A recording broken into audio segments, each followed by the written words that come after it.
Our panel: Jason Meister, former Trump Advisory Board member; Kevin Walling, former Biden campaign surrogate.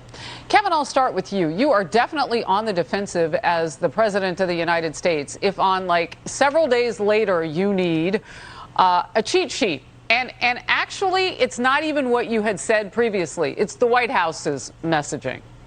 Well, listen, Harris, the president reaffirmed what he said on Saturday in Warsaw, that how anyone could see President Putin remaining in power is beyond him. And I think he expressed the will of the American people with regards to that. I think anyone watching your program, Harris, would agree with the president that seeing maternity wards bombed, seeing hospitals and schools bombed, that President Putin has no business remaining in power leading the Russian Federation.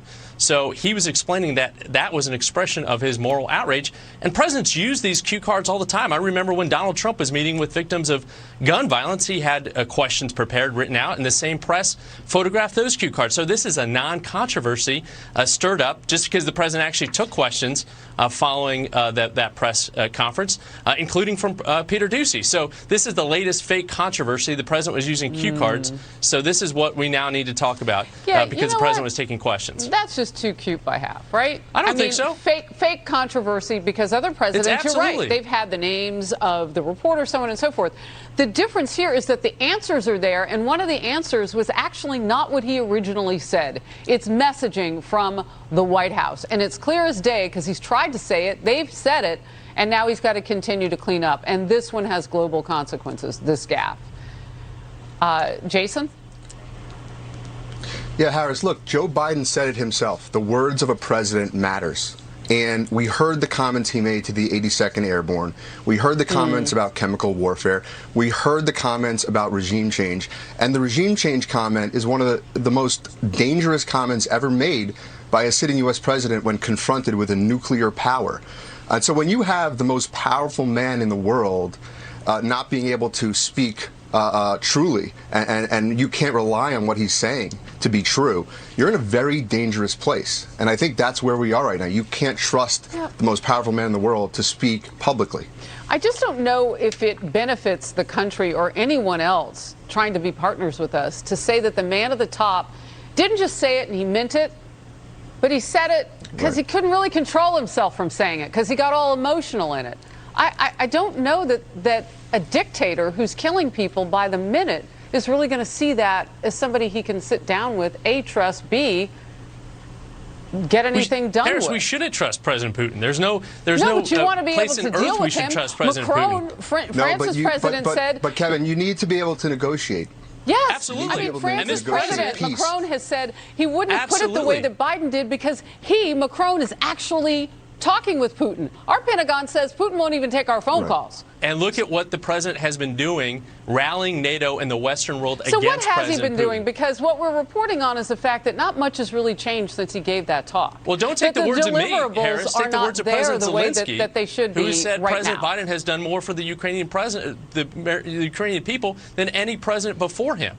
He has rallied the Western world against President Putin. The reality is that his gaffe-prone foreign policy has put us in a very dangerous place in the world. And he's denied the American people a very real debate on a question that could escalate into World War III. So I think that he's been a total disaster as it relates to Ukraine and Russia, and he's causing more problems with his rhetoric.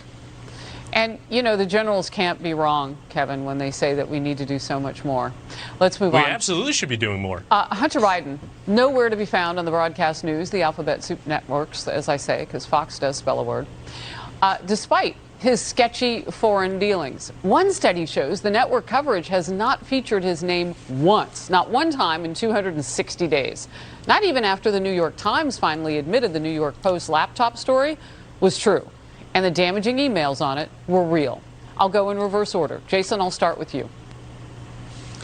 Yeah, Harris, we have a deeply biased and deeply complicit corporate media. They covered for the Bidens 17 months ago when the New York Post broke the story, and they're covering them now when the New York Times confirms the story.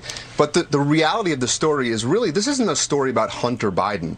It's a story about Joe Biden, who is now President of the United States of America. He was laundering through his son all around the globe, peddling his influence as vice president. So it begs the question, How can we trust a sitting U.S. president who's taken graft in the millions all around the globe? How can we trust him to deal with things like Ukraine and Russia when his son was taking bribes from Ukrainian oil and gas companies? Let's put the question to Kevin. Harris, this president has been the most transparent president in modern history. We can see 40 years of Joe Biden's tax returns. There's an ongoing investigation in Delaware into Hunter Biden's finances and taxes. That should proceed, but we should not jump to conclusions just based on speculation and what has been released so far. Let the process play out. Let's have that conversation. Let's cover it clearly. Fox is clearly covering the situation with Hunter. Absolutely. Those are valid questions that need to be answered. Wow, that is transparent. Kevin, but the White House hasn't acted like that. The president hasn't. All right, we got to run. Kevin, we're reporting on emails that are published in the New York Times. Okay, we'll bring you guys back a different day. Thank you both. Outnumbered after the break.